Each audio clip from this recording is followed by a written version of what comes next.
ABA academy பங்கு சந்தை தொடர் நாள் 17. இன்றைய தலைப்பு இந்தியாவில் பங்குகள் வீஸ் பத்திரங்கள்.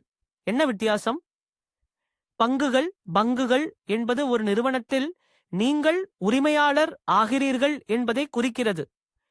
பங்கு வாங்கினால் அந்த நிறுவனத்தின் ஒரு பங்கை நாம் சொந்தமாக்குகிறோம்.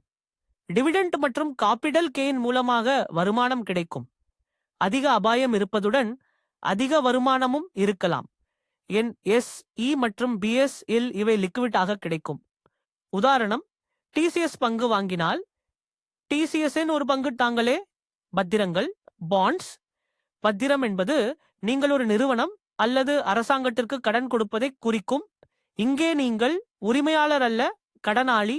நிரந்தர வட்டி கிடைக்கும் மற்றும் மேச்சுரிட்டி ஆன பிறகு பணமும் திரும்ப வரும். குறைந்த அபாயம், குறைந்த வருமானம்.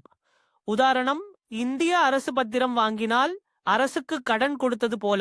ஒப்பீடு, பங்குகள் ஈக்விட்டி அதிக அபாயம், சப் நிரந்தர வருமானம், மேச்சுரிட்டி இல்லை. பத்திரங்கள் கடன் குறைந்த அபாயம், நிரந்தர வருமானம், மேச்சுரிட்டி இருக்கும். பங்குகள் வளர்ச்சி பத்திரங்கள் பாதுகாப்பு, நீண்டகால செல்வம் தேவைப்படுகிறதா? பங்குகள் மற்றும் பத்திரங்கள் கலந்த புரட்சிகர முதலீடு அவசியம். நீங்கள் எதை விரும்புகிறீர்கள்? பங்கா, பத்திரமா? கமெண்ட்ஸ்ல சொல்லுங்கள்.